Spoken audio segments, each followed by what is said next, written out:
has insurance requirements, and we provide a certificate of insurance to prove that we meet all of the requirements as stated in our operating agreement. Okay. Thank you. Thank you, Mr. Yes, thank you Roby. for the questions. Okay. Mr. McKittrick?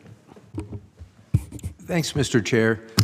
In regard to the phone number you gave, is that the same number that's on the sticker that's on each scooter? That is correct. Yep.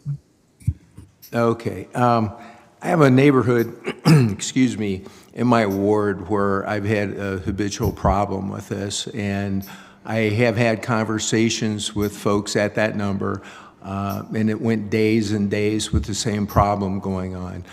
When I was first contacted, I had an elderly resident there that had a doctor's appointment, couldn't get out of her driveway because 5 of the scooters were in her driveway. So literally, I drove over, moved them out of her driveway because they're quite heavy, and an older person would not be able to really maneuver them. That was the only way she was able to get out of her driveway to go to a doctor's appointment. And when I was there on that occasion, I had several residents come out, and they pointed out that it was 1 or 2 houses on the block that the children would, find these places and ride them there, and they were being kept on the sidewalk in the street. I have pictures that I took that day, and they were all over the street, all over the sidewalk. I had neighbors complaining because one lady's in a wheelchair. She couldn't maneuver down the sidewalk because of these. And like I said, I had several conversations with people at that number. Eventually, they were moved out of there, but they're back over there again. Same location, same complaints again. And I did contact that number again in regard to this. But as of this morning, I was called, and they're still there. Thank you. Thank you for the feedback. And some things that come to mind here. So I will look into that location specifically. If you're able to follow up with the spot, what we can do, and frankly, carry as our standard operating, is if we have users that park improperly, we will send a warning first to those users. After a first strike, per se, we will send another warning and a fine to that user after a second occurrence. And after a third occurrence, we'll suspend folks from the service itself. So I will make sure we track down the specific users that are parking at the end of the driveway in this circumstance. It sounds like this has now happened twice, so we can follow up with the warning and fine to them. And if the behavior continues, remove them from the service. So something we carry out as our standard operating, but want to make sure we enforce in this situation. One other thing that, as you're speaking, comes to mind is what we can also do is set up a City of Akron specific email address for folks to send any concerns to. So what that would do is bypass our customer support team, who at times, may have a queue of 15 to 30 minutes of responses that they're working with. So bypass that process and send requests directly to our operations team. So what I would do is load in all of our operations team email addresses into that email address so that if a concern comes up, it is sent to about 5 to 10 of us on the leadership team immediately. So again, bypassing any queue that might be on our customer support side of things, sending it directly to us as operators and making sure we're addressing. So that's something I can follow up with Dylan about, creating that city-specific email address, again, just to streamline the process even more here. Thank you, Mr. Gillen. Yes, thank you all. Do you have something? But I like the idea of the city. Oh, okay. Mr. Lombardo?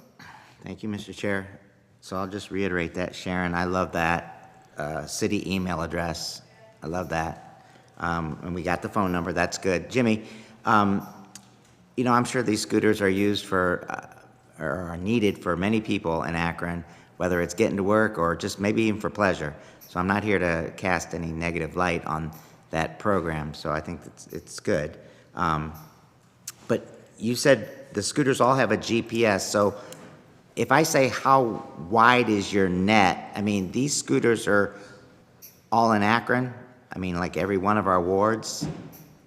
Is that correct? The boundary is the city limit. The boundary is the city limit. Okay, got that. And you did say if through that GPS you notice that a scooter hasn't been touched in 48 hours, then your team takes action. Oh, really? Is that right? That's correct. That's sort of the maximum amount of time. Mhm. We have it set at that so that if someone is using a scooter to commute back and forth, let's say to a residence, that we aren't taking away that means of transportation from them. We assume if it is sitting for up to that 48-hour mark, Mhm. that at that time we should relocate the scooter from the idle location. But we also don't, we want to balance that with not cutting off a transportation option. If someone is, for example, riding that to their residence and then maybe has to go to work in 36 hours after that. So that's our standard operating procedure. And hopefully that helps clarify the Yeah, that's rationale. fine. Yeah. And so lastly, the rules, I guess, for riding a scooter, after you're done, you are to leave it on public property, right? Not private property, right? That is correct. You say that's correct, okay. Because I mean, I'm not gonna mention any names, but when scooters are left on, I know, certain businesses' property, I know one person just picks it up and puts it in the trash. I hate to tell you that, but, you know, he just doesn't like that. So you'll find that out through that GPS, just, I guess, going to the, I don't know where it goes, the trash dumpster. Is that right?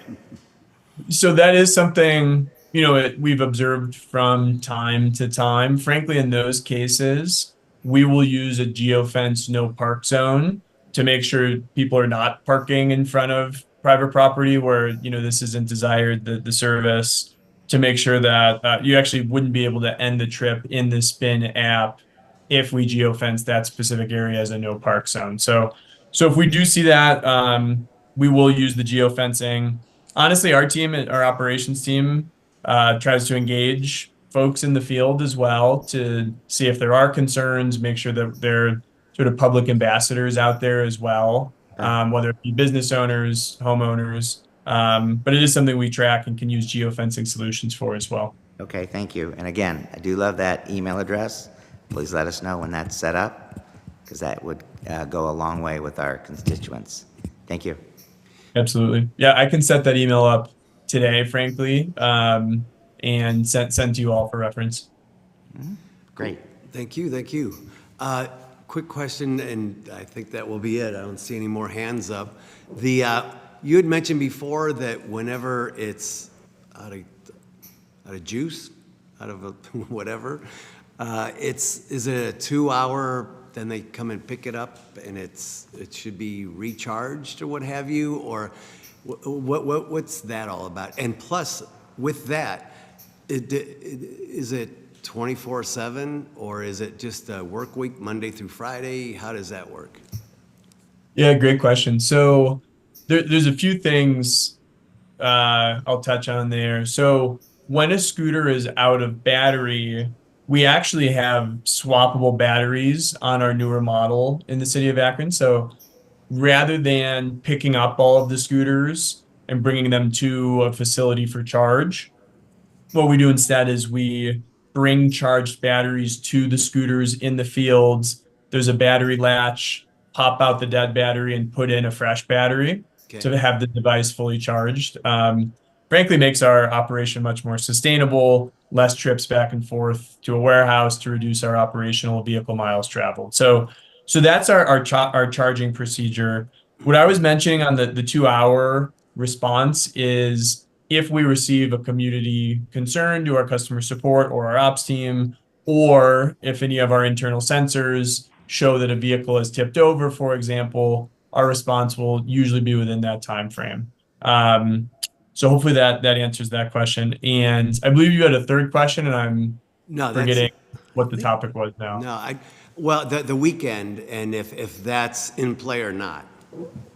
So we do have staff on generally 24/7. We also have a night shift worker 7 days a week. So we are out there Saturday, Sunday with team members as well, taking care of the operation.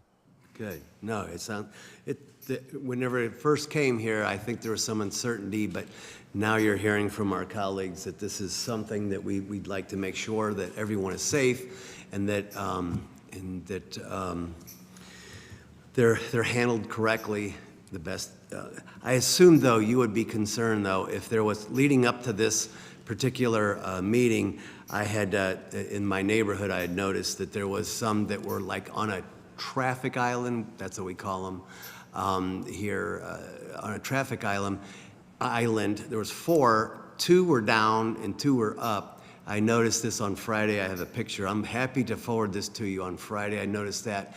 And then last night, whenever I was out and about, they were still there. 2 were down, 2 were up. And I was like, that seemed like a long time. So I assume you'd want to know that information. I don't know. I didn't see them today. I didn't go that direction, though. So, I'll forward that information to you, especially if they're down, because it's like in the middle of a traffic island and kind of a higher volume area. So thank you very much. Further questions or comments? Thank you again so much. Yeah, and on that last question, really would enjoy or would like to have information on those scooters you noticed. Yeah, At well, times, if there is damage to the IoT of the device, they could potentially pop offline our servers. So I just want to make sure everything is in order with those and make sure there's no vandalism on them. So okay. so would love that info and thank you very much to the committee for having Absolutely. me. Yeah, stuff happens. Believe me, we know. But but if we would see them and we would see like, I think there's like I have never really looked at one closely, but if there's like a blinking light, then we would be assured probably that the battery is still running, but if there's no light blinking, that means the battery is done, I would guess, right? That's correct. And generally there might be a beeping or an alert if they are tipped over as well. Okay. That's something you would notice as well. But Okay. again, if there's any damage to the dashboard, that could indicate some vandalism, which would potentially interfere with the GPS. So again, in the situation you mentioned, would love just to verify that these scooters don't have any vandalism concerns on them. So if the battery is no longer in service, there's no way to track it back to you all? There is a backup battery specifically for the GPS and the devices that we can ping when we're in the vicinity of the scooters themselves. I mean, we're almost never getting to the point where a scooter is fully drained on battery to where the GPS goes offline. Really, the only case where that would happen is if somebody has a scooter in a garage or a backyard or a place where we can't access it.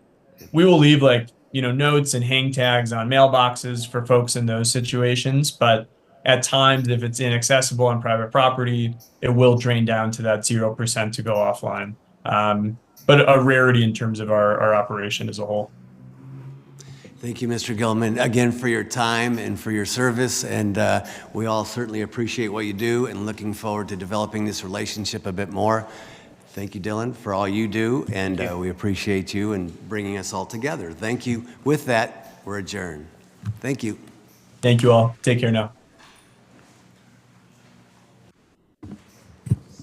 Our next committee will be the Rules Committee, and it will begin at 2 o'clock. Those committee members are McKittrick, Fusco, Amobian, Connor, and Davis. Again, that's the Rules Committee, and it will begin at 2 o'clock. Thank you.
Okay, our next committee of the day is the Rules Committee. Those committee members are McKittrick, Fusco, Amobian, Connor, and Davis. We do have all committee members present whenever you're ready, Mr. Chair.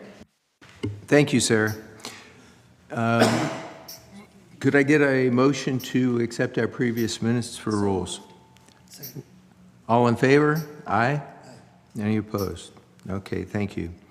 We have one piece today. It's a resolution recognizing and declaring May 29th of each year as Sojourner Truth Day in the city of Akron to honor a human rights activist and to commemorate her famous Ain't I a Woman speech that she delivered May 29th, 1851 in Akron, Ohio, and declaring an emergency.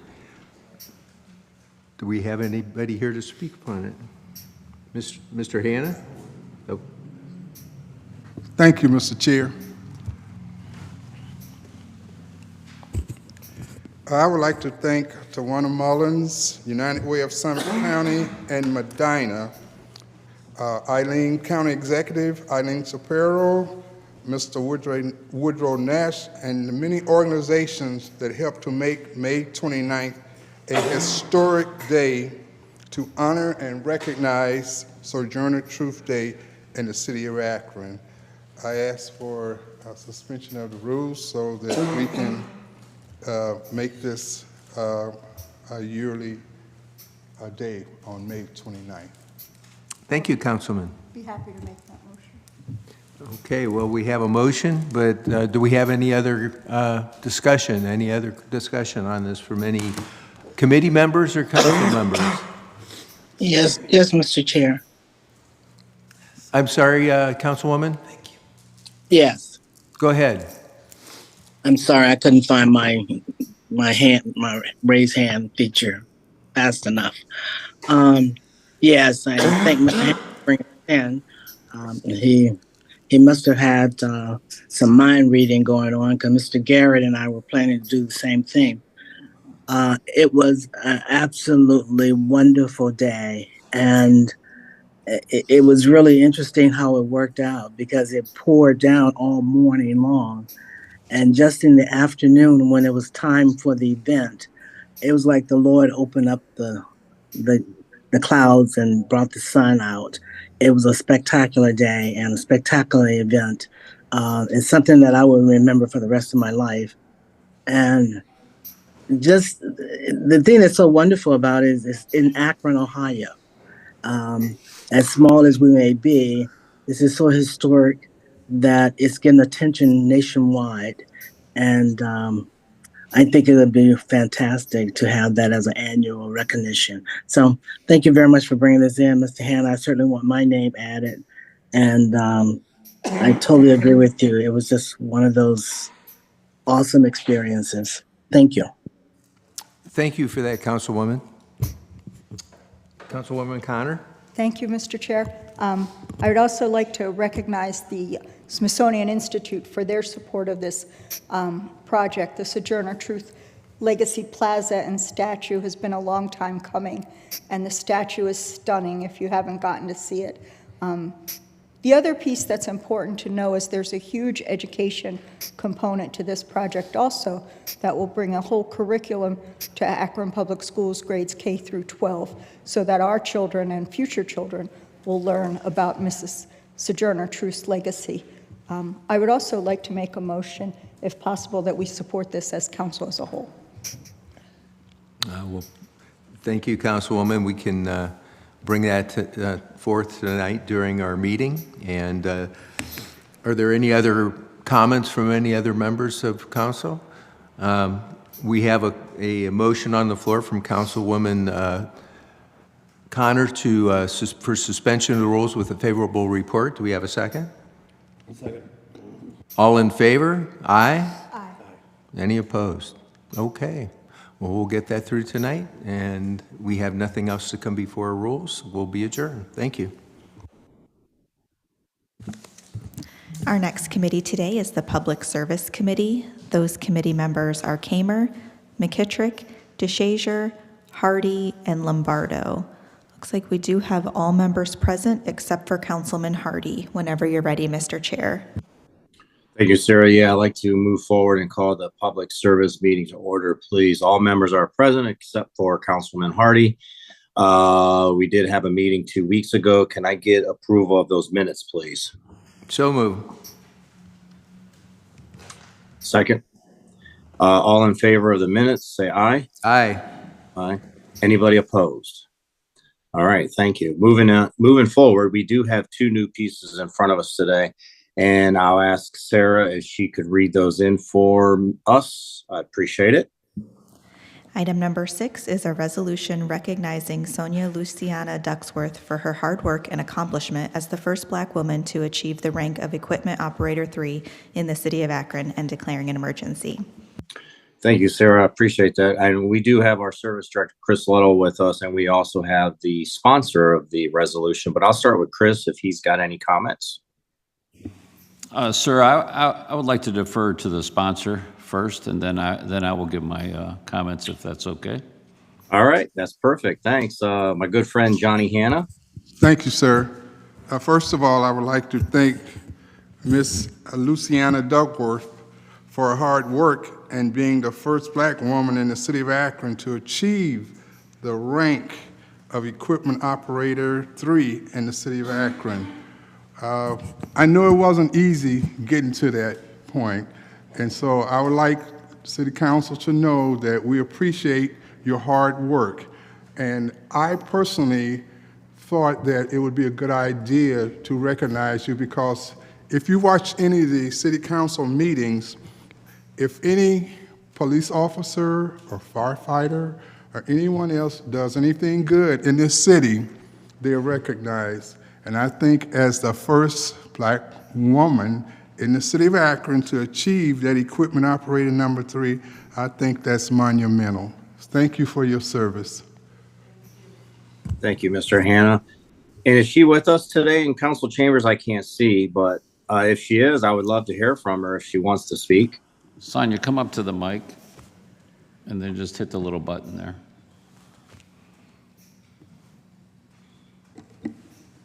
Hello. Thank you guys so much. This means a lot to me. It's been a long journey. Thank you. Thank you. I appreciate that. Congratulations. Chris, do you want to add anything? Absolutely. So, Sonia started with us in 2008 as a seasonal, and she was a year-round seasonal. So unfortunately, we have a budget constraint, and with seasonals, even though she was working 40 hours of overtime, she wasn't always getting benefits. So she worked her way up through. She started in highway, and then she did take a full-time job in street cleaning. So she was in street cleaning, and she worked in street cleaning as a semi-skilled laborer for 5 years, and then she worked her way, and then she went over to parks. And they hired her as Equipment Operator 2.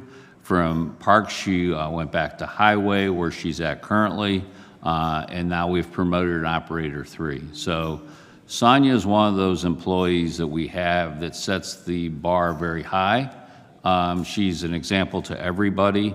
My time in Highway, when I'd see her in the morning, she was always cheerful, just always brings light to everybody. And one thing, especially in street cleaning, when it gets to leaf season, they're working 10 or 12 hours a day.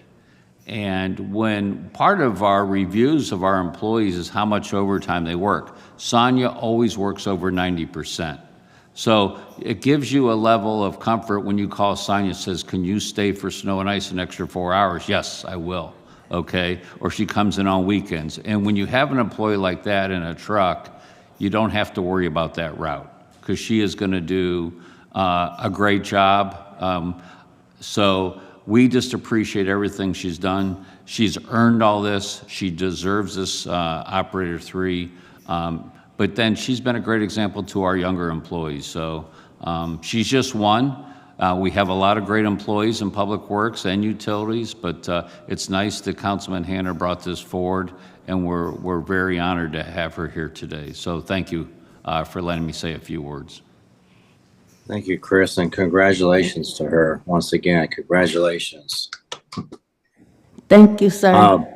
Yeah, thank you. Anyone else on the committee? Councilman McKittrick. Thanks, Mr. Chair. No, first of all, I'd like to thank again Councilman Hanna for bringing this in. This isn't anything that's ordinary. This is someone who is really a trailblazer and is setting an example for young women, and especially young black women, that you can do this. And I appreciate your dedication. And from what Mr. Luddle said, I feel that we're very lucky to have you in our, our work staff here, and I appreciate everything you do. Thanks so much, and I'd like if my name added, and hopefully this evening we can pass this out as council as a whole. Thank you. Thank you, Councilman. Any other committee members? Well, All I right, only I do have one see- word for it, Mr. Chairman. I'll just say outstanding, and I'd like to have my name added too. And thank you, Councilman, for being a watchman in this case, because we need to recognize this kind of dedication. Thank you.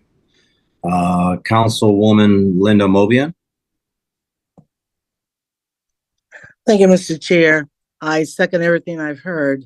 One of the things we have talked about for years is trying to ensure that the seasonal employees get full-time employment. And she's just a wonderful example of what could happen when you stick in there and do whatever you need to do to get on board, and how she's moved forward. So thank you. I too would like to have my name added. Thank you very much. Thank you, Councilwoman. Any other questions or comments? If not, Mr. Chair, I'm not sure if you can see Councilwoman Jan Davis has her hand raised online. oh, sure. Sorry, Jan. Please go ahead. Sorry. All right, no problem, Donnie. I just wanted to personally say congratulations to Sonia. Job well done. And it's fitting with Harriet Tubman. Ain't I woman, ain't Sandra that woman. Congratulations, okay? Thank you. Thank you. All right. Anyone else? Sarah, do you see anyone? I don't see any other hands raised, Mr. Chair. Thank you. I appreciate your help. Committee, I'm going to ask you for your recommendation. I'd like to make a motion for suspension of the rules with a favorable report. Thank you. A motion and a second. Second. All in favor of suspension of the rules? Aye. Aye. Anybody opposed? All right. Thank you. Moving forward, Sarah, could you read in number 7, please? Item number 7 is an ordinance authorizing the Director of Public Service or his designee to enter into a contract or contracts after publicly advertising for bids or requesting and receiving quotes or requests for proposals for the replacement of exterior lighting in various city-owned parks and declaring an emergency. Thank you, Sarah. I appreciate that. Mr. Luddle? Thank you, Mr. Chairman, members of committee. Yes, we worked with purchasing and we bid out replacement LED lamps, which we have in stock now in building maintenance. What this legislation will allow us is to bid out the installation by hiring a contractor, or we may even self-perform some of these replacements. Last year, we did Perkins Pool and Bald Street. We replaced the LEDs. So this year, what we're planning on doing with these replacement lights, we are going to do Waters Park in Ward 2. We're going to do Joy Park in Ward 5. We're going to do Higher Park in Ward 6, Hines Hillcrest in Ward 7, and Lisa Ann in Ward 9. So some of the other projects we've done over the years, so we're slowly changing all these lights, whether they're parking lot or court lights. So we really want to upgrade, whether they're tennis or pickleball or basketball, to LED lights. Obviously, better illumination for the playing courts, and obviously it's going to save us money, not only with maintenance, but operating costs, because it's a lower electric charge for these lights. So with that, I will take any questions. All right. Thank you, Mr. Luddle, and I appreciate the city moving forward to replace these lights, especially at Hines Hillcrest Park and all the other parks too. Committee members, any questions or comments? I see Councilman Lombardo's hand first. Thank you, Mr. Chair. Mr. Luddle, in the legislation here, it's talked about outdated fixtures and everything that seems to be existing. So if there's a need for an additional light somewhere, would that be a question today, or is that a question for come capital budget time? What we would do is we would, obviously replacing the HID, which is the high-end density lights that are there currently.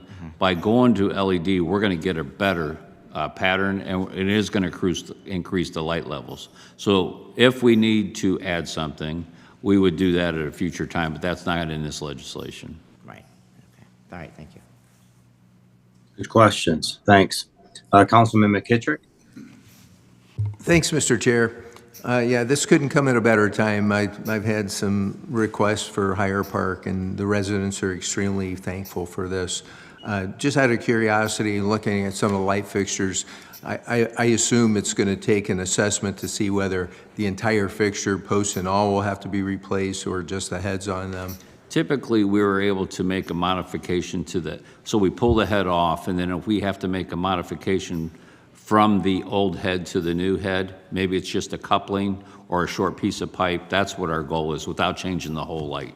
Okay, thanks, Mr. Lettle, and thanks, Chair. Thank you, Councilman. Good questions. Anyone else? Okay, I don't see anyone. Mr. Lettle, what's your recommendation on this? What would you like to see us do? Consent? Okay. Yeah, consent's fine. Motion for consent? I'll make that motion for consent agenda. Second. I have a motion and a second for consent agenda. All in favor, say aye. Aye. Aye. Aye. Anybody opposed for consent agenda? All right, thank you. And that's all we have in front of us for public service. With that, we are adjourned. Okay.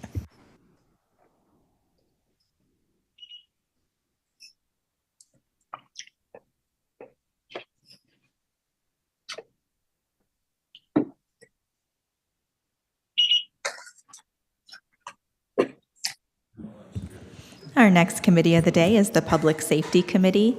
Those committee members are McKittrick, Kamer, Lombardo, Hannah, and Davis. We do have all committee members present whenever you're ready, Mr. Chair. Thank you, Sarah. I'd like to call the Public Safety Committee to order. If I could get a motion to accept our previous minutes. Make the motion to accept the minutes, previous meeting. Is there a second? I'll second that. All in favor? Aye. Aye. Any opposed? All right, thank you. We have three pieces today. The first is a resolution that is, this is a second piece that came in for this. It had come in previously. I made an error in this. This should have been passed out way sooner. So basically, the date is being changed in this. It's declaring Akron City Council shall begin reviewing the designated police towing districts and the assignments thereof as set forth in 70.52 of the Akron Codified Ordinances and declaring an emergency. Substitute offered as an amendment. See regular agenda item number 1. Mr. York. Thank you, Mr. Chair. What this piece would do would start the process of publishing, requesting interested towing companies who would like to be considered for districts to send in their applications to the Clerk of Council. And then the Clerk of Council would distribute that to the Safety Committee and also to the Towing Review Board. And the Towing Review Board would be tasked, per the ordinance, with making a recommendation to Council about the towing district makeup. Currently, there are 7 towing districts. 2 of those districts are split in half. So there's actually 9 companies that tow for Akron. However, with the passing of Greg Prunty this past year, Greg's and Bondurant's have stopped towing for Akron. So the police department's been dealing with what Greg's and Bondurant's would have been doing and dividing those up among other districts. Not to get too deep into the weeds, but as of January 1st of 2025, the ordinance says that no towing company shall have more than 1 district. So right now, Greg's / Bondurant's has a district and a half, and Bowers and Wilson's has a district and a half. So council can fix that by deciding how to redraw the districts. But the first step of the process is, of course, figure out who's interested so that you can decide, how to split that up. Very good, thank you. Do we have any questions from any committee members? Mr. Lombardo. Thank you, Mr. Chair. Mr. York, so the idea, again, with 9 towing districts, we would like 9 towing companies at least to bid. That's the idea. Well, right now you have 7 districts, but like I said, 2 of them are divided in half. Yeah. Greg's and Bondurant's, I think, are out of the equation because what we've learned is they're not going to tow for the city anymore. So I don't believe they're going to put their name in the ring, so to speak. So I think once you figure out who wants to tow for the city, you could evaluate those applications and figure out how many districts you want. You may want to keep it the same, or you may say, we've only got 5 companies that are able to do the business, let's just have 5 districts. 5, okay, I got you. Thank you. It could be divided. Historically, I think the lines have been set for quite some time, and I might have to defer to Captain McCosey for that, but there is possibly some value in keeping the districts somewhat the shape they are because the companies that do the work now know where the lines are, which helps them to not cross each other's turf, so to speak. Mm-hmm. But this is all stuff that can be worked out, going forward for basically the rest of the year, because by January 1st of 2025, you're going to want to have this squared away so that you comply with the ordinance. Right. So I think it's best we just take it step by step here, right? Right. This is first, and we see who applies and go from there. Right. Okay. Thanks, Councilman. Yep. Councilman Kamer. Thank you, Councilman. Appreciate. I just want to make some comments as a former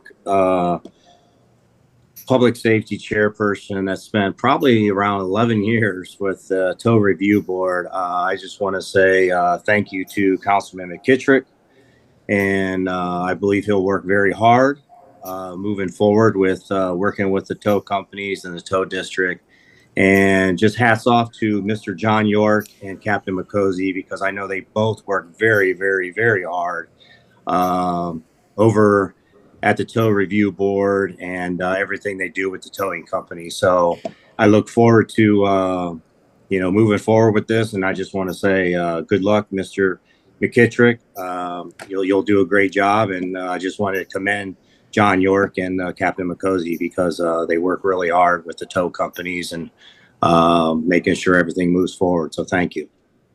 Thanks, Councilman, for those kind words. Councilwoman Amobian. Thank you, Mr. Chair. One thing about these towing districts, we have had so much discussion over the years. And I mentioned something earlier, and I like to reiterate that, and also mention something else. I wanted to really be clear that when it comes to these towing districts, the districts belong to the city and not to any towing service, even though we value their service and we thank them, and I'm sure they do a fine job. But when something happens to the owner, they don't have a district to sell. And in some instances, we have had that happen where they have sold their material and their company and somehow thought that the district was transferring to their business as well. That's one point. The second point is there a way to address this issue? If God forbid that someone dies or gets out of the business, that there's a way to address how that district would be handled and not leave it up to the providers to decide on who they're going to use. And I say all of this to say that we've had other people that have provided this service for many, many years, but we're not able to get a district. And it was quite unfortunate. So I just want to make sure that we are being fair and open to those that are qualified to provide the service. Now, you say we have what, 7 districts now, Mr. York? That's correct. Okay, and how many providers are there out there? There's 9 listed providers in the ordinance, but Greg's and Bondurant's are not operating, so that would actually be 7 providers currently providing service. 2 of which. So we have the same each- number of providers as we have districts at this point. Yeah, two of those each have a half a district. They were the most recently added. You've got Team Towing and Kinney's that were the most recently added towers. Okay. Now, one of those is Carol, right? What's her name? The lady that was coming to council? Yeah, yes, she's with Team Towing. Okay. I wanted to make sure. Okay, I just wanted to make sure that we consider those points as we move forward. Is there a way to address that? So what happens now? It sounds like if a towing district goes out of business, a towing provider goes out of business, the officers pick and choose who they want to use. Well, the dispatchers are dividing up the cars that need towed among other districts. Okay. That's just what the police department's doing to work through the quandary they have right now, because Greg's is the named tower, but they're not towing. I think the other solution could have been if council had, brought in legislation to somehow divide it up differently, then the police department would have had their dispatcher call whatever towing company got that area. Does that make sense? I hear what you're saying, but is there a way for you to address that in the legislation of how it could be handled in the future if something like that happens again? Like somebody goes out of business, someone dies, or whatever the case may be, and the business become inoperable.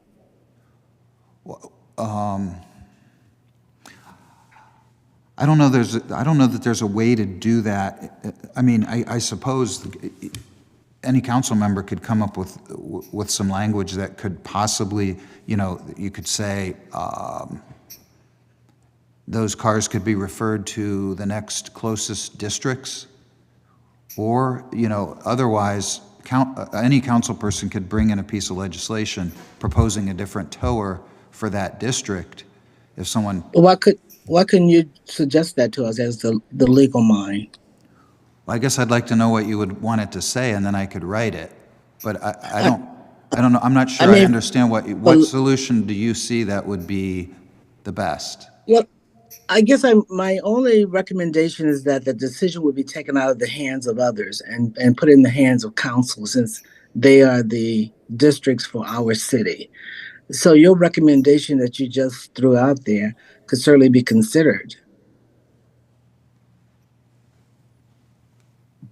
Well, as we're in this review process now, maybe that's a good time to bring in not only, it sounds like possibly new maps with new towing company's name, but also maybe some new language that would address your concerns as well. Yeah, I mean, just the concern in general. If a business goes out of business and you don't have that towing service, or someone dies and there's no one to take over the business to operate it, we want the district that they're servicing to be served. So it'll be nice just to have some language in there as to how to address that. Thanks, Councilwoman. Councilman Fusco. Yeah, thank you for those points, Ms. Mobian. Appreciate it. And if I understand it correctly, and it's been a while since I've been on the safety committee, but oftentimes whenever this happens, the CAD system is the one that makes the call, because we are aware of where vehicles are. Whenever a towing company goes out of service, it's not necessarily police officers or even council members or whomever. It's the CAD system itself is programmed to possibly pull the nearest tow company that's appropriate. Is that correct? That is correct. The way it's set up right now for all of the Greg's towing area, for instance, is that there is a queue, a rotating queue for everything in this district. So the computer automatically understands that Greg's is not going to pick that up. And so they queue up the next closest tow company in a rotation. So whichever tow district it is, it's surrounded by other tow districts. All those other tow companies are queued up in sort of a queue, and they just keep rotating through. Okay. So there's not a police officer that's involved at all in this, and it's not really even a dispatcher or call taker that's involved in it. The computer recognizes that Greg's isn't going to tow, the next tow company's up is whatever, and then they take this tow, and then they go to the bottom of the list, and the next time somebody calls, the computer will automatically queue up the next one. Yeah, there's a So cat's- and they tell that to the services position there, and they automatically know, okay, this is the tow company that we're going to call. And we've invested quite a bit in that CAD system, I understand, over the years. That, Yes. But it's pretty seamless, and it makes it Yes. very simple and easy. But I understand where Ms. Amovian's going in terms of, whenever there's a gap, there's really not a gap in service. There's a gap in service provider, I guess, whenever someone goes out of business or unfortunately something terrible happens. But it's probably up to council to do something about that. But it takes time in terms of the towing review board, APD, the towers, et cetera. There's going to be a lot of work ahead. Every time we've gone through this process, it's been quite a bit of work. And that's why I think Mr. Kamer's comments were timely in terms of what's ahead for Mr. McKittrick. Some of us have been through this. So, but please know that we're ready and stand ready to help. Thanks. Thanks, Mr. Fusco. Councilwoman Amobian, you have something else? Yes, and thank you for that, Mr. Fusco, and thank you, Captain Cozy. Is that written somewhere? Because if it's written, it sounds like it addresses the problem where all the available service providers are utilized and no one is left out. The only place that you'll find that is within the CAD software and the standing operating procedures up in the radio room or in the Combined Communications Center. I don't believe there's any rule, regulation, or law where that's written down. The only problem I see for those of us like myself, without all the hands-on work, the years and years that we had discussions about this, and it sounds like it's either been addressed or being addressed. It'd be nice if some of these things are written down so you can pass them on to other folks who may want to see what happens to these districts, service providers, and when somebody is not available, what happens then. It sounds like the computerized system may be the way to go, that it makes a decision for us. But anyway, I just want to make sure that we have something in place, and it sounds like there is something. Thank you. Thanks, Councilwoman. Just a question real quick as far as the, once this bid goes out, or this advertisement goes out, and people, if we do have others that give, their requests to become a tow company in the city, and I understand it's up to council to decide how it's going to be divided up and so on, but ultimately, those, I would assume that these districts would be more streamlined if they were done through a computer system by putting in the GIS where they're located to see, how this, each district should be. Because I'll give an example. I had one of our current tow companies send me a picture of an accident that they could see from the apron of their business, and people came down and say, hey, why are you not here towing? And they said, we're not in that district. To me, that seems like there was an issue maybe within the CAD or the dispatch that happened. I'm not sure, but I saw the pictures myself firsthand. So I'm assuming that would be addressed as well. I don't know if this hiccup came because of the loss of those other tow companies, but hopefully we can come up with, something that's going to be the quickest response to these, because that's the idea for our tow companies with our safety forces. We'll be happy to work with you on the maps. provide you with all the information that we have within the CAD and work on getting those map lines, whatever. It's the wisdom of the council that determines these things, but we're certainly willing to give you the information and help you through that process. That's what we're here for. Okay, thanks so much, Captain. We have any other questions or comments from anybody? Any committee members or council members? I greatly appreciate both you gentlemen helping and answering questions in regard to this. I feel that we need to get this going because, as said previously, this was it was my mistake for a while. It's just dragged out. I'd like to, if possible, move forward quickly. If we could get a motion for suspension of the rules with favorable report. I'll make that motion to suspend the rules. Is there a second? All in favor? Aye. Aye. Any opposed? Okay, thanks so much. Appreciate it, Mr. York. We have another piece of ordinance coming in authorizing the mayor or his designee to enter into a contract or contracts without publicly advertising for bids for the purchase and/or lease of various new and/or used vehicles for operations for the Akron Police Division and declaring emergency. Captain McCosey, sir. Good afternoon, Mr. Chair, members of the committee. This is a piece of legislation intended to allow us to lease vehicles for about 3 years. Well, 3 years. These will replace other vehicles that were on lease that we had turned in, or we have already turned in back in March. So this will give us those vehicles to be used for police operations once again. We're in a bind on that, so we really need to replace these vehicles. Thanks very much. Do we have any questions from any committee members? Mr. Hanna. Yes, thank you, Mr. Chair. How many vehicles are you going to be purchasing? This is intended to replace 14 vehicles that we had on lease and we turned in.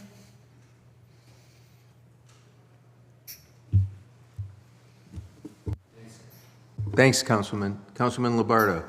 Thank you, Chair. Captain McCosey, I didn't know that the vehicles were leased. I thought they were all purchased. Because when I hear lease, I think, you know, I've been in a lease before. You get so many miles, and Lord knows, well, maybe people don't know, those cars are used like 24/7, right? Well, so these are for our investigative units, so they're not used 24 hours a day. These aren't for use as marked police cars. These are for use for unmarked cars by our detectives. So they don't get quite as many miles on them. We are cognizant of that, and we don't necessarily go out to buy brand new ones, but rather oftentimes they're a year or two old. So we get a better lease rate on those, and we maintain them, take care of them, and then we're able to turn those in and rotate. Okay, thank you. Thanks, Councilman. Thanks, Captain. Any other questions from any committee or council members? Captain McCosey, what's your pleasure on this? We would ask for a suspension on this so we can get moving on it. Okay, sir. Could I get a motion? So moved. Is there a second? Second. All in favor? Aye? Aye. Aye. Any opposed? Okay, sir, we'll get that out. And we have another piece to come before us. It's an ordinance authorizing the mayor as designee to apply for and, if awarded, accept and expend grant funding from the Ohio Attorney General's Office Law Enforcement Division program and declaring an emergency. Captain McCosey. Yes, Mr. Chair, this is, we'd like to apply for a grant for our QRT team. This is the team that you most often hear about. The QRT is the response team that goes out on overdose calls.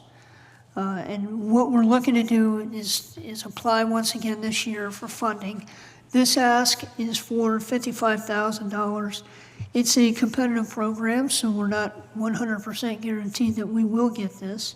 However, if we do get it, it will supplement funding for our police officer and our firefighter and our ADM representative to go out to these overdose calls and to help people out. This is significant. I know that many of us heard that the overdose deaths were down from 2022 here in the last year. However, there were still over 400 overdose calls in the city that were non-fatal. And of the 237 that met the criteria where they were residents and they didn't have multiple warrants on them, our team was able to reach out to almost 100 of those. And it's an ongoing problem. It's not going away. And this funding and this grant will help us continue to provide those services to people that need it the most when they need it the most. Thanks for that information. Do we have any questions from any committee members or any council members? Okay, I've gotten some great feedback on this program, so yeah, this is something that's very needed and it's still very important, not only in our city alone, but nationally and probably even worldwide. What's your pleasure, sir?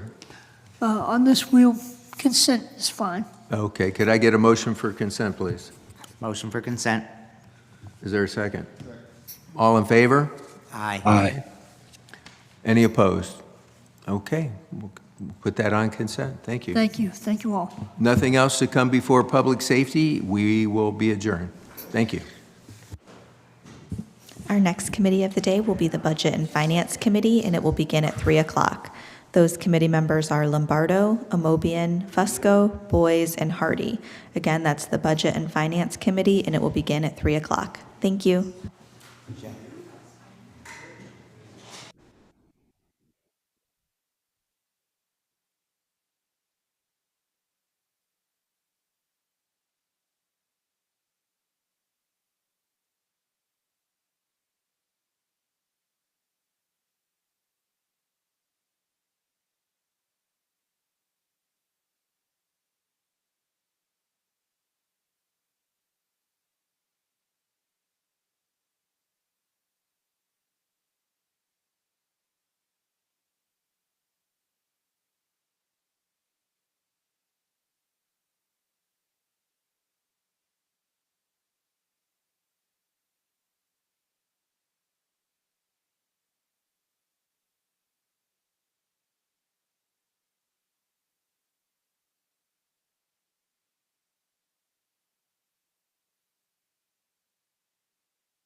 Our next committee of the day is the Budget and Finance Committee. Those committee members again are Lombardo, Amobian, Fusco, Boys, and Hardy.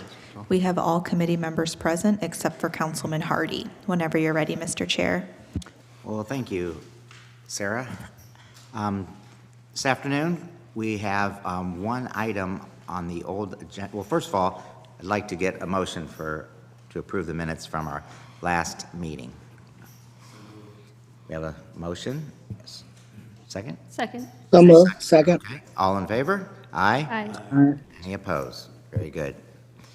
We do have one item from our old agenda last week, and we are going to continue to take time on that. We have three pieces on our new pieces of legislation, and that will be, the first is an ordinance authorizing the mayor or his designee to enter into a contract or contracts with the Akron International Soapbox Derby for the city of Akron to provide funding for operational support for the planning and implementation of the 2024 Akron International Soapbox Derby and declaring an emergency. We have our Deputy Service Director, Mr. Lash. Thank you, Mr. Chair, members of council. This is our annual legislation that we bring before you for operating purposes for the International Soapbox Derby. We have Mr. Scott Taylor, who is the CEO of the International Soapbox Derby, to share some insights and the current standings of the Soapbox Derby. So I'm going to actually turn it over to him to share those. Thank you. Good afternoon. My name is Scott Taylor. I'm the new CEO of the International Soapbox Derby. I've been on board for about 9 months now. I started in August, right after race week. So we're preparing now for race week, which is July 14th to the 20th. We'll welcome 330 racers across the country and Canada and also Japan. So we're putting all that together. But I want to share with you some things from last year to this year, and then what we're working on for this coming year. We had 800 schools and organizations using the STEM program across the country. We had 100 cars in our Hall of Fame. We had 78 events last year at the Derby Downs. We had 10,000 trips down the track. That includes kids and adults. We had 1,500 community attendees from Northeastern Ohio, organizations such as Leadership Akron, Leadership Ohio, and organizations like that. Race cities were in 80 locations with 1,300 races across the country and across the pond. And then we provide scholarships to our winners. Last year we provided $36,000 in scholarships for them to use when they get to the college age, whether they go to trade school, go to college, or get certifications. So we do that each year for our champs. But the main one is that we provided 4.925 economic impact to the community just for that 1 week. That's information from the Visitors Bureau. So, we continue to thrive. We're trying to get back to numbers prior to COVID. So we're still striving to increase our races, increase our champs. But one of the things that I've been working on for the last 9 months is I really want to focus on three things. One is allow our champs to have an experience in Akron while they're here. We want to give them an experience of like nothing else. When they walk away from this place, they'll say, wow, I want to come back. So we're reaching out to other organizations to help us through that process. We're still in the making, we're still working through the process. The second thing is we want to show our volunteers some love. Volunteers have been neglected in the last couple of years from a staffing standpoint to the volunteers. We have about 300 volunteers for Race Week, and we really want to show them love and care because they come and spend the week with us. We have folks that are 90 years old helping us out in the trenches, and we couldn't do it without the 300 volunteers. So we want to show some love. And the third thing we want to do is really want to enhance our property. And that's one of the things that we want to use this donation, this contribution to the Soapbox Derby with, is we hired a director of property. It's probably the first one in a number of years. I don't recall having a properties director where that person is going to take care of the property and maintain it. When I started, it looked like the probably was neglected for like 2 to 3 years. Broken fences, grass not cut, weeds everywhere, bleachers not taken care of. So really want to put some emphasis on taking care of the property in the next 3 to 5 years. We received a capital funding grant from the state of Ohio for $500,000, but we do have to match it. Talking with the county, the county's interested in doing $250,000, but I have to find another contributor. They recommended that I talk to all of you folks, but this is not why I'm here. But I do want to talk about what we want to do at the track, and we really want to enhance and create like a derby park or a gravity racing park at Derby Downs. I know that I'm working with the BMX track. I know there's some discussions about the Rubber Bowl and everything else, but we want to create that gravity racing in that area. So those are the things that I'm working on. Lastly is that we had some staff turnover, which we're moving forward. We want to build a better team. We've lost 4 people in the last 4 months, just because of changes and where we want to go. From a level standpoint, we're here. I want to take it to here. So next 3 to 5 years, you'll see a tremendous difference at Derby Downs. Awesome. Thank you. Any very questions? much. Well, no, thank you. There may be some questions. I just want to say thank you for your enthusiasm and just your top 3 objectives for moving the Derby in Akron. That's great. And again, with the volunteers and everything that you said with the property management, that's very important to give people that experience of this is Akron and this is what we do.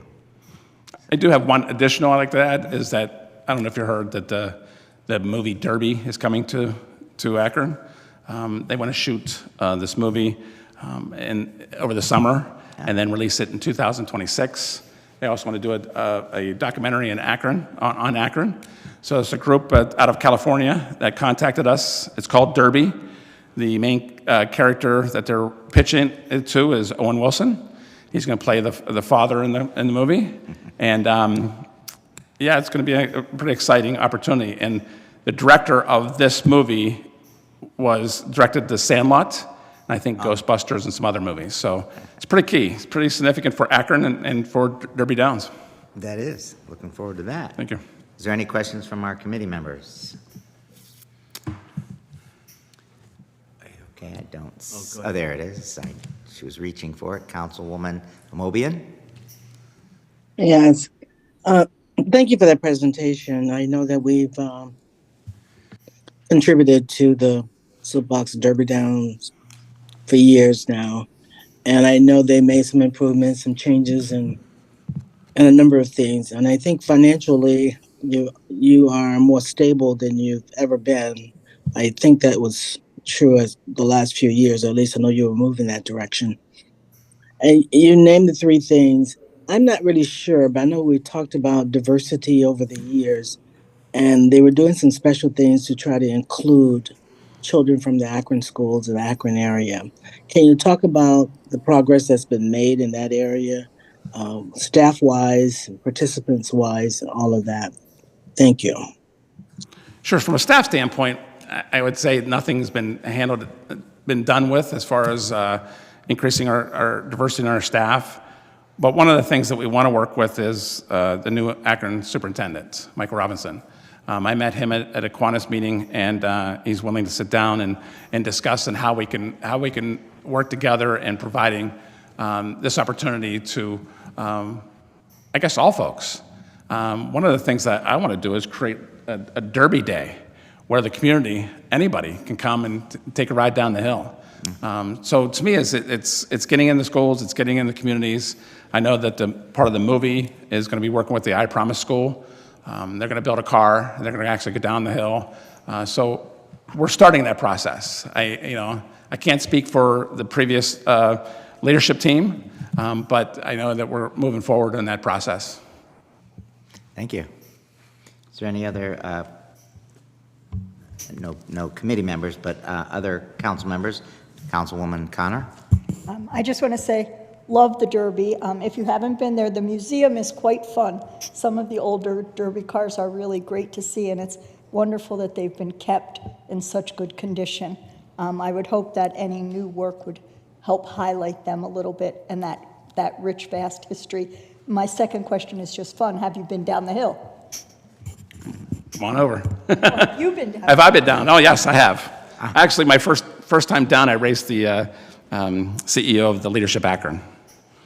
So, Justin, and I won. I saw him at a foundation meeting like 4 or 5 weeks after that, and he wants a rematch. So they're coming back out in August, so it'll be a rematch. Awesome. Mr. Fusco? Yeah, I'm just curious, you had mentioned one of your priorities, almost top, a quality experience for those that attend. What are you finding that is that's contributing to that? And I assume you're researching other activities, what have you? I'm just curious, that quality experience, we probably have some ideas, but you guys are the ones with boots on the ground and working it. So just curious how you're going about that. Well, I welcome your ideas, so please email me at scott@soapboxderby.org. I love the ideas. I throw it up on the wall. But I met with the CEO of Little League World Series as soon as I got this job. I traveled over to Williamsport, sat down with them for almost a day. We discussed how baseball and the Little League World Series grounds and everything else is a wow factor. That, to me, is what I want to create at Derby Downs. I want folks to be wowed. You know, it's an improved museum. It's, you know, let's paint a soapbox derby on the outside of that building, a car, just to make it stand out and really put some effort into making it clean, making it shine, making it just a true museum. Because right now it's storage. But to me, it's the quality of the organization, it's the quality of the grounds, it's the quality of what we do as an organization first. But I'm willing to reach out to anybody as far as folks, like I said, with the CEO at the Little League, we're on track. I mean, one of the things that, also I met with the CEO of the Ohio Hotel and Lodging Association, and he said facility matters. He was in a location where it was a dungy office. Nobody really came, no sponsors, but as soon as he moved his offices and updated his office, sponsorship and everything else, organizations grew in there. So we've redone our headquarters. We ripped it, the first level out. We want to create a more professional look where we can bring sponsors down, show them the video, and then get them down the hill. That's the key, is getting folks down the hill. One of the things that I heard from staff, and I don't know if this is true or not, but this is what was told to me, is why are you doing this lobby? Well, we're the headquarters of International Soapbox Derby, and we look like a dungy old organization. And I said, I want to bring sponsors here and get them down the track. And they said, well, we haven't had sponsors here for 3 years. And that's not what I want. Yeah. We need to get people involved in Derby. We need to grow the sport. What about gaming? Have you thought about any of that? It seems that's the thing these days, is gaming. Yeah, we talked about that. It's just finding that right niche, and I'm going to reach out to the University of Akron when I get back into the fall. The county has offered this, is let's create an app where grandma and grandpa can race their grandson, granddaughter. Build your own car online, build your own car, change your wheels, do whatever, and then race.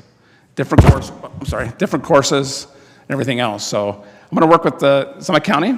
The county said that? I think that started over here on the city. Okay, I'm good. Teasing. You can take it. But I think that's brilliant. Yeah, so, yeah, but just, just mentioning that quality of life thing, and that's what we talk about from time to time here, and we have for years. And I don't know what we can do from our side, but good. That's great to hear. Your priorities. Thank you. Thank you. Thank you. Mr. Lash, what's your pleasure? Do that to Steve, Finance. I'm sorry, nothing We're for me. we're looking for, as far as consent or just if we suspension can of the rules? suspend, that would be good. Sure. Can I make a motion? Can I get a motion for suspension of the rules? Got one motion? And there's a second. All in favor to suspend the rules? Aye. Any opposed?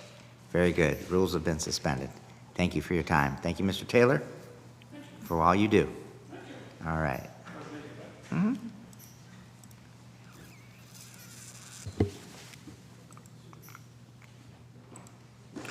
All right, our next piece of legislation is an ordinance to establish a fund known as Marshall's TF Fiduciary and designated as Data Fund 7015 and Workday Fund FD 70700 to account for fiduciary activities and declaring an emergency. Thank you, Mr. Chairman. So this is, we have two pieces of legislation that will establish new funds within the city's financial system. This one is specifically related to the police department, and it's what's known as a fiduciary fund, which means that the revenues for the fund will be comprised of forfeitures from criminal cases where the U.S. Marshal's Office is involved with those cases. And because it's a fiduciary fund, it means the city does not really, while we have temporary custody of the funds, they're accounted for in our financial statements differently, where they're not really owned by the city. So, you know, when those cases are completed, then there was a distribution of those funds. Captain McCosey can add a little more context to that, but the U.S. Marshals require that we establish this fund as part of the criteria for this program. Okay. Is this the first time that you would be establishing a fund? Seems like we would have that. Well, we haven't done many, yeah. So if you remember, and I'll talk about this a little bit on the next piece, we did consolidate a number of funds several years ago. So we have not created that many funds. I think we've done a couple, but it's rare, you know, really we've just done a couple funds within the last 10 years or so. Captain McCosey? Good afternoon, Mr. Chair. The police department has been involved in the Northern Ohio Violent Fugitive Task Force for quite some time. I know that you've all heard the stories of those successes. In this case, the Marshal's Office came to us and asked for our assistance in setting up this fund. It allows, we have an officer on the team, as well as having several that work part-time to help out with the task force. And so we have a stake in the task force itself. What happens here is that when the task force goes out, they make an arrest, and there's a new charge, then the assets that were involved in that new charge, not the initial warrant that they were on, but the new charge, that's what we're talking about here. So once it works its way through the court system and it is forfeited, then there's a split in those funds, and the largest portion of that is for use for the task force, for equipment needs, for small operational needs. And they need someone to manage that for them because they're not allowed to under the federal code that they're constructed from. So that's where we are coming in to provide that day-to-day service of keeping track of their books. And as a result of that, then there's a portion of it that we will retain. Okay. All right. So a fund is established, just to recap. And it is important to have a separate fund because it's sort of a separate operation. We're providing a service for them. Mm-hmm. So there's that need to keep that separate from our normal operating money that we use, that you all allocate to the police department and we use for day-to-day expenses. This is something separate and apart. Something separate for the... And it's not our operation, it's theirs. We're getting a portion of the proceeds as a product of our service to provide for them. Okay. All right. Thank you. Questions from our committee. Councilwoman Boyce.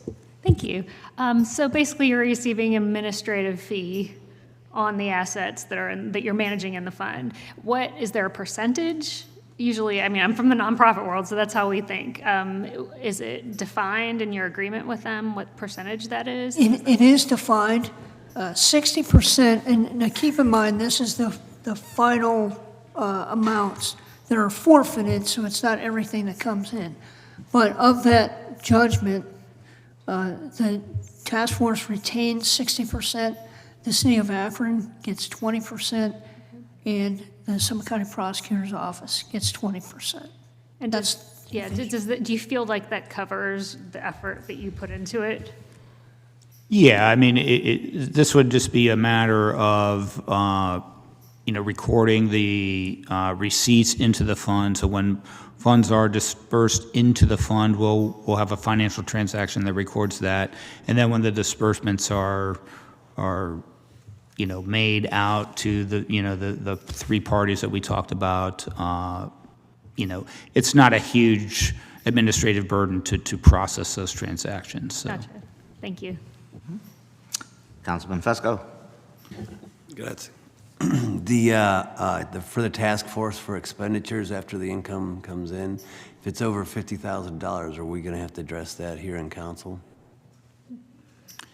No, because it would not be a contract. It would be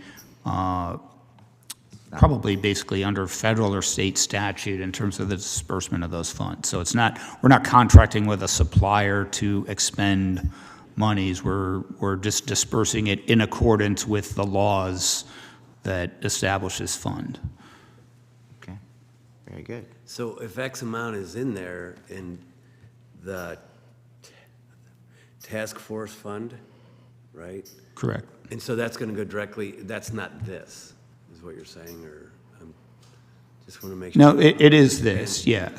So that's this, the task force, we're going to be the fiduciary agent for that. Correct. That's what I understood. Yeah. But if they collect over time X amount, over 50, and there's an expenditure, that's just done, right? I mean, the task force can do that at their own. Correct. But the distinction between, there could be there could be a $75,000 disbursement, but the distinction between that and the expenditures that we bring to council is the fact that we're not procuring any goods or services with that. We're just dispersing funds in accordance with. Okay, I got it. Because that's something I don't believe for 1 second people in this chamber should micromanage. Yeah. Now, one thing I will say is we will still budget for this fund. So we will be dispersing, and, to some degree, funds like this, like our fire deposit escrow fund, you're kind of guessing at what the expenditures will be throughout the course of a year. We don't necessarily know what that would be, and we would certainly amend if there was a larger one than what we would normally see. But each year when we present the budget, we will have a budgeted amount for this fund. Gotcha. But I'm sorry. No, go ahead. Isn't it just a wash, though, what you budget? Yes, correct, yeah. It's whatever comes in, yeah. Gotcha. But I think there's some, we won't know exactly what the timing of those disbursements is. So we could receive funds this year, and then those cases wouldn't be, through their final completion until it could be 2 or 3 or 4 years from now. Oh, okay, 2 or 3. Yeah. Very good, very good. Without any other questions, what would be your pleasure? We would like to suspend the rules on this, yeah. Can I get a motion to suspend the rules with a favorable report? So moved.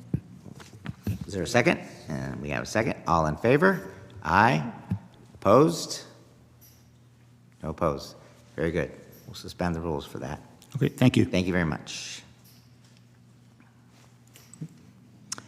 Lastly, we have an ordinance to establish a fund known as Equipment and Vehicle Replacement as part of Data Fund 2330 and Workday Fund FD 22950 to account for revenues and expenses for the equipment and vehicle replacement programs and declaring an emergency. Mr. Fricker? Thank you, Mr. Chairman. So as I mentioned a few minutes ago, several years ago, we consolidated a number of funds. So we used to have a fund known as our Equipment Replacement Fund several years ago, which as part of that consolidation, we eliminated that fund. We would like to now reestablish that fund, and it's basically because of what we are seeing in terms of the lead times in procuring some of our vehicles. So especially due to COVID, we're seeing several vehicles that take 2 or even, we've even had some that are as much as 3 years between when we've ordered the vehicles and when we've received them. So because of that, what we would like to do is have this fund where we would still budget the expenditures for a vehicle in whatever the funding source for that vehicle is. So if it's the highway department or the street cleaning division, the purchase of those vehicles would be within those operating budgets. But then rather than actually dispersing the money to the vendor from there, we would transfer it to the equipment replacement fund so that there's a cash balance in this new equipment replacement fund ready to pay for the cost of that vehicle when it actually comes in. So it's, there's a concern that, if you're ordering a vehicle and you're doing it against, say, the 2022 budget, and then that vehicle doesn't come in until 3 years later, you don't know what the cash position of each of the funds that order those vehicles are going to be. So it just gives us a little bit of extra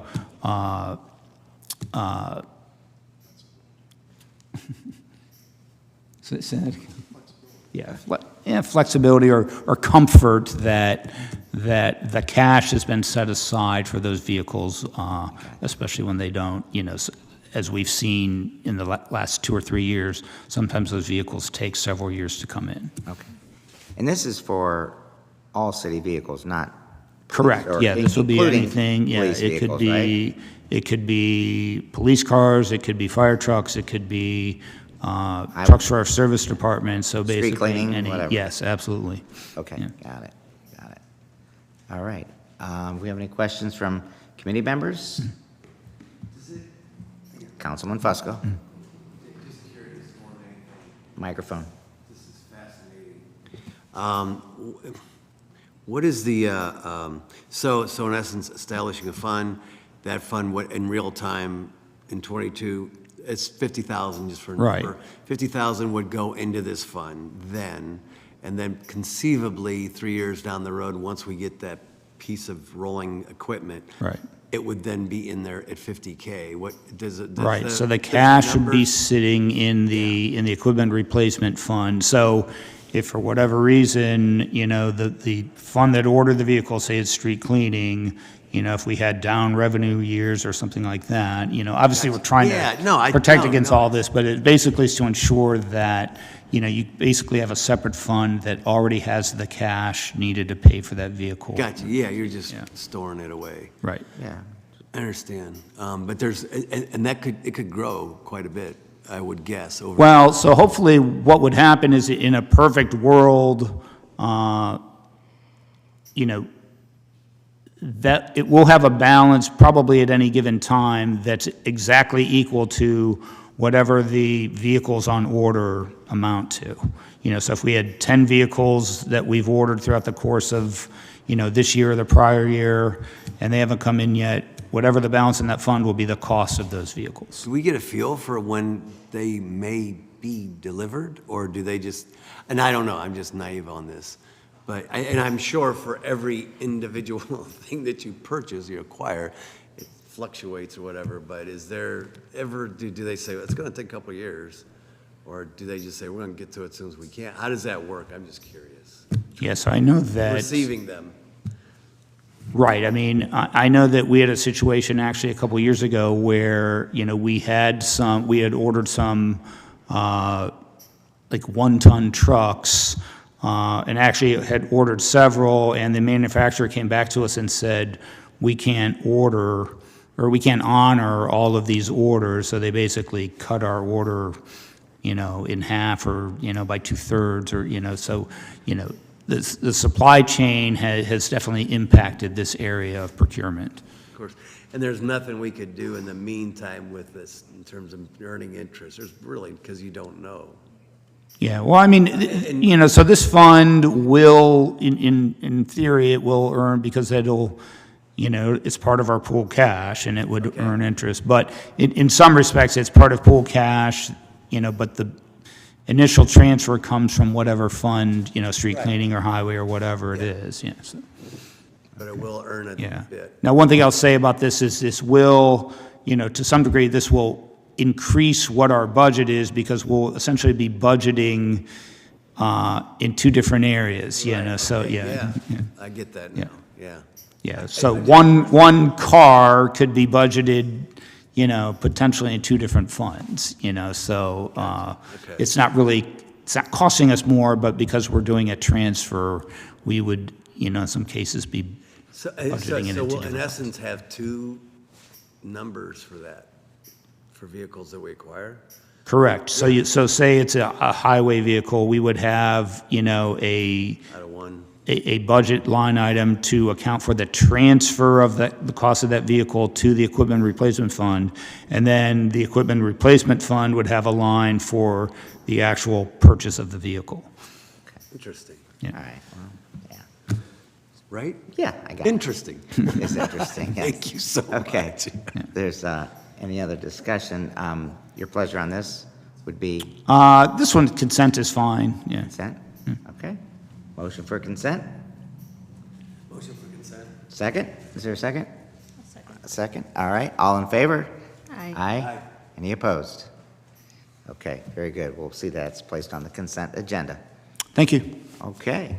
No other items coming before us. This meeting is adjourned. That is the final committee meeting today. Council will meet in special session at 5 o'clock. Thank you.